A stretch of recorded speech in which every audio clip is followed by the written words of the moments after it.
Hai, ini Hana punya cerita. Kalian lagi apa? Bittersweet and Crazy Part 31. Mari kita mulai. Gorum setengah berlari kembali ke rumah. Malam sudah menjelang ketika itu.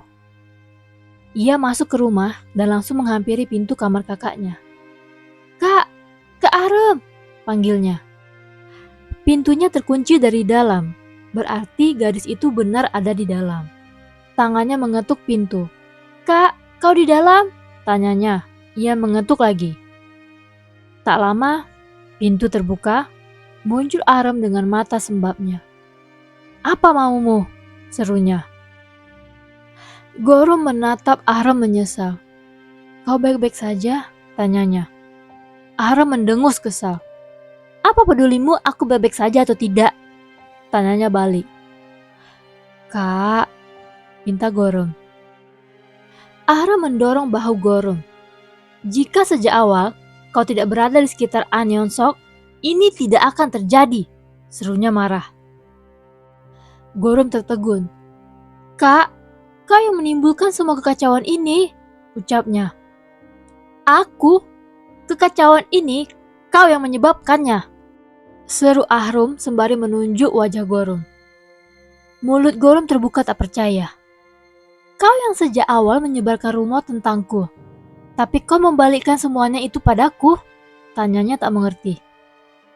Ahrum memalingkan wajahnya kesal, lalu kembali menatap Gorum. "Lalu kenapa? Jika kau tahu, kenapa tidak mengatakan apapun?" Gorum menggenggam kedua tangannya menahan emosi. "Kenapa kau sangat membenciku, Kak?" Ahrum mendengus kesal. "Kau yang membuatku seperti ini. Sejak dulu kau tidak pernah menjadi penghalangku. Lalu kenapa kau melakukannya sekarang?" teriaknya di akhir kalimat. "Karena kau adalah kakakku," teriak Gorum balik. Kedua matanya mulai dipenuhi air karena emosi yang memuncak. "Karena kau kakakku, aku tidak pernah mengatakan pada orang-orang kalau kita kakak beradik karena kau memintanya. Aku tidak pernah berusaha lebih keras karena kau ingin semua perhatian itu untukmu. Bahkan, walaupun berada di kampus yang sama, kita seperti orang asing," ucapnya. "Aku sudah berusaha untuk tidak menginginkan senior An Yeon Sok. Tapi aku tidak bisa." Bulir air mata berjatuhan ke pipinya. Ahrum terdiam menatap Gorum. "Kau bisa mendapatkan semua yang kau inginkan, dengan cara apapun. Aku hanya ingin satu orang. Walaupun aku tahu dia mungkin tidak serius denganku, mungkin dia benar memang menginginkan hal lain dariku. Aku hanya ingin bertemu dengannya setiap hari," ucap Gorum sembari menangis. "Kenapa kau tidak mengalah saja untuk yang satu ini, Kak?" Di depan rumah, Yeonsok memarkirkan mobilnya dan memperhatikan ke rumah. Lampu ruang tengah menyala berarti ada orang di dalam. Ia mengeluarkan ponsel dari saku baju hangatnya. Tidak satupun pesannya dibalas Gorum. Ia melepaskan sabuk pengaman dan keluar dari mobil. Menimbang-nimbang beberapa saat, haruskah ia menghampiri pintu dan mengetuknya atau hanya menunggu. Kembali ke dalam rumah. Ahrum menatap Gorum penuh kebencian. "Kau sudah terbiasa mengalah untukku, kenapa tidak lakukan sekali lagi?" tanyanya tanpa perasaan.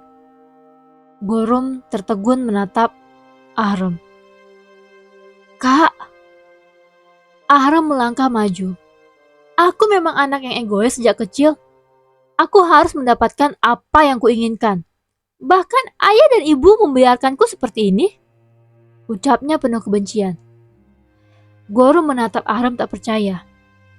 "Apa menurutmu, senior An Yeon Sok akan menerimamu setelah mengetahui apa yang kau lakukan?" tanyanya. Ahrum menggeleng.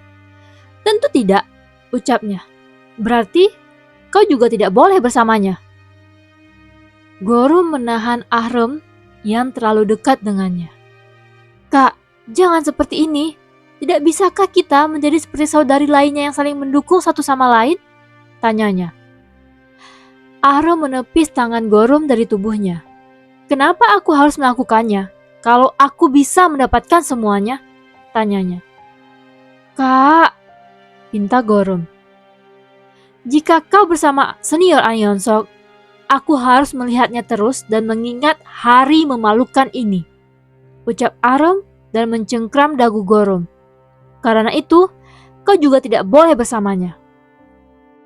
Gorom berusaha melepaskan cengkraman Ahram dari dagunya, membuatnya dan gadis itu saling mendorong satu sama lain di ruang tengah. Ia berhasil mendorong kakaknya menjauh, namun ia malah kehilangan keseimbangan dan jatuh ke arah meja dapur. Duak! Di luar rumah, Yonsok terkejut mendengar suara benturan dari dalam. Spontan ia langsung berlari masuk. Ahram yang terduduk di lantai memegang sikunya yang terasa ngilu. Ia menoleh melihat seseorang masuk. Gorom! Panggil Yonsok sembari masuk. Ia terpaku ketika tatapannya bertemu dengan Ahram di lantai. Kenapa kau ada di sini? Tanyanya. Ahram memandang ke bawah, lalu melirik Gorom yang bergerak duduk sembari memegang kepala. Ia bergerak bangkit dan berlari keluar dari rumah. Hei! Yonsok menarik lengan Ahram dan menatapnya marah. Kenapa kau di sini? Tanyanya lagi. Ahram menyentak tangan Yonsok dan melarikan diri keluar rumah. Yonsok berhenti beberapa saat sebelum ia mengejar gadis itu lagi. Ia menoleh ke dalam dan mencari-cari. Gorom, panggilnya. Aku di sini, jawab Gorom lemah sembari memegang kepalanya yang terbentur meja.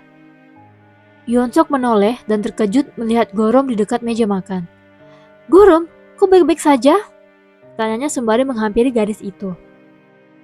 Gorom mengangguk dan menarik tangannya dari kepala. Ia tertegun melihat cairan merah di sana.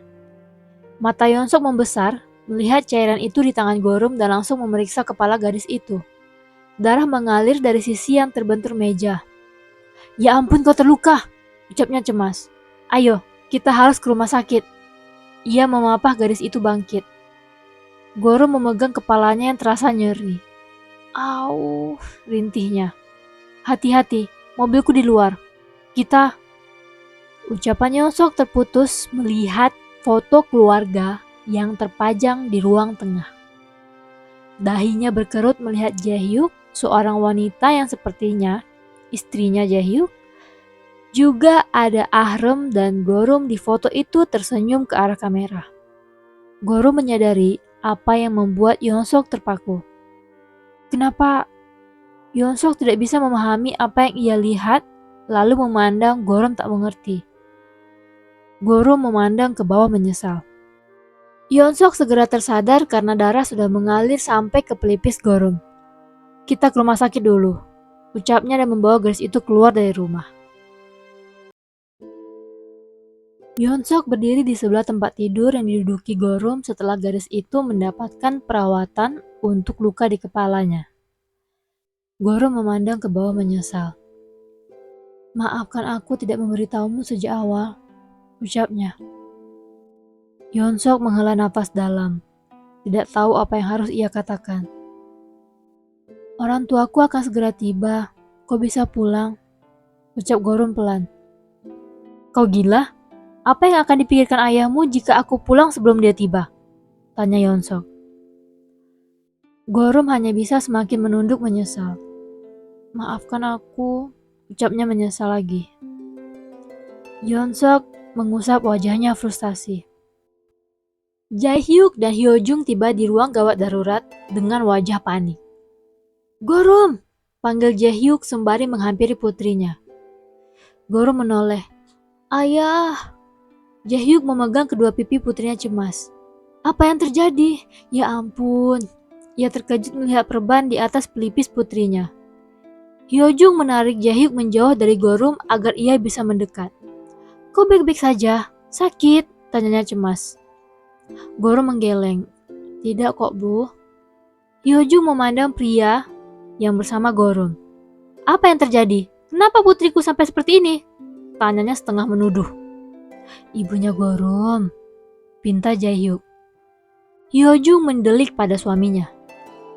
Yeonsok menelan ludah. Tadi aku terjatuh, Bu. Potong Gorom sebelum Yeonsok menjawab. Yeonsok tertegun memandang Gorom. Gorom memandang Yeonsok, memohon agar pria itu tidak mengatakan apapun. Karena tidak hati-hati, aku terjatuh di rumah. Aku cemas kepalaku berdarah, jadi aku menghubungi senior An Yeonsok untuk membantuku. Jelasnya pada Hyojung. Jaehyuk tertegun dan menatap Yeonsok sepenuh hati. Ya ampun, terima kasih banyak. Jika tidak ada kau, bagaimana dengan Gorom kami?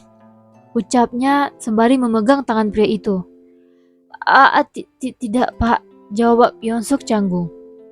Hyojung menatap kedua anak muda itu bergantian dengan mata menyipit curiga. Atau kalian berdua berada di rumah ketika rumah kosong? Tuduhnya.